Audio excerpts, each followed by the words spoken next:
Okay, if you live down near KL, Nilai, you can get what's called the KLCC, I think. It's basically from Salak Tinggi. Oh, you get this thing. You get that. It's super quick. It stops at Salak Tinggi near Nilai, which is the stop after here is the airport. And the next stop, I think, it's either Putrajaya or Cyberjaya. And then you're into KL. It's about 20 something minutes into KL from this Salak Tinggi station.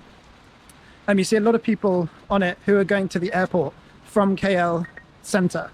So it's worth knowing how to use this. It's every 20 minutes, I believe, going either way. Super regular, super reliable. We've been on it loads of times and it hasn't been overcrowded. So definitely something to use. Like right now, we're nipping in, we want to meet friends for dinner. So we've driven here from Nilai to get the train into KL Sentral and then from there grab, rather than driving in, because it's raining, so the roads are always pandemonium, and the roads are busy, and your probability of delays is high. Whereas if you get this train, your probability of being on time is high. So that's the lowdown. Oh, where to park. When you get here, you can't go in the multi-story, that's for members. So you go past the station and then there's a massive car park. We've always found a space. And you need your touch and go or your Visa card to get into the car park. And then on the train, again, you can use your Visa card or your touch and go, or you can buy a ticket. Most people just use their Visa cards. It's easy enough. I'm going to try and use my touch and go. But yeah, just use your Visa if you haven't got touch and go.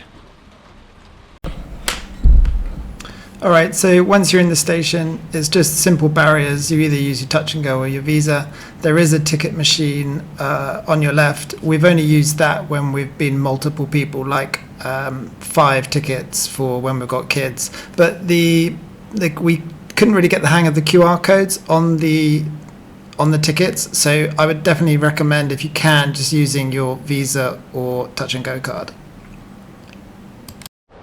The best thing about this train is the simplicity.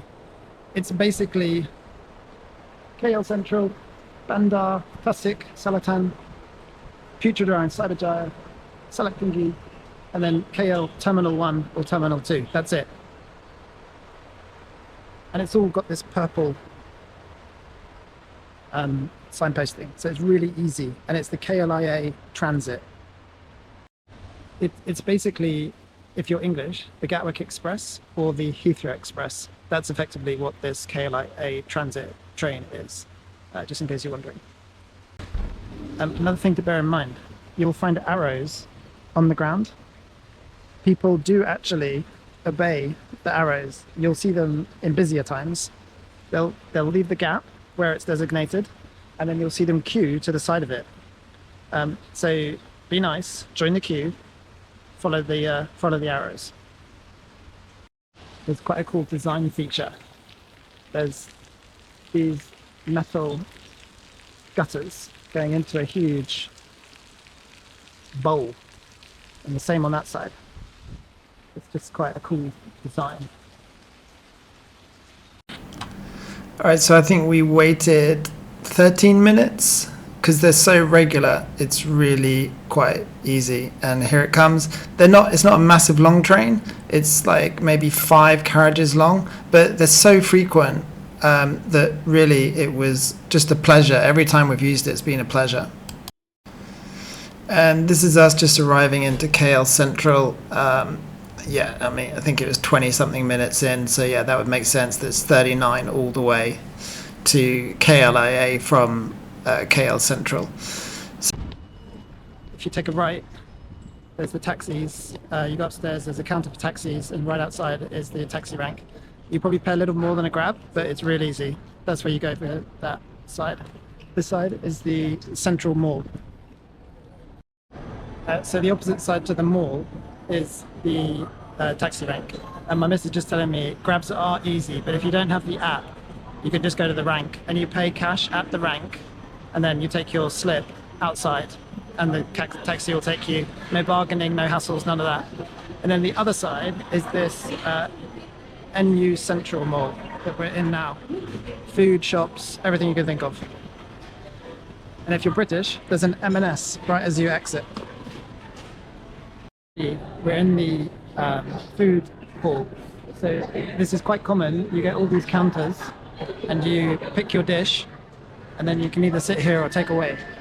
I've just ordered a fried rice dish that's 13 ringgit. So that's like just over £2. And then they always have drink stands separately. So you always have to get your drinks when you're waiting for the food.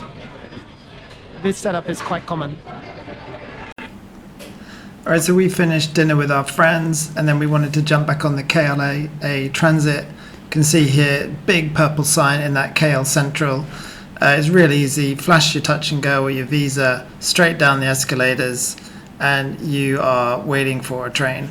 There you go, train's empty, nice and bright, felt nice and safe. None of those issues that you get in the UK. Here we are getting back to Salak Tinggi. And again, it's just so easy, straight out of the elevators, and then you're heading towards your car park. I think it's around 15 ringgit. It might be 13 to 15 ringgit for Salak Tinggi to KL Sentral. I'm not sure if it's a different price per stop, but there you go. Yeah, super safe on that train. Here's the pickup point outside the Salak Tinggi, and the car park is to the right. Again, well lit, very safe. Out you go to your car and you are all done. It's a pleasure to use. Nip in, nip out, no worries about traffic jams. Highly recommend. That's it.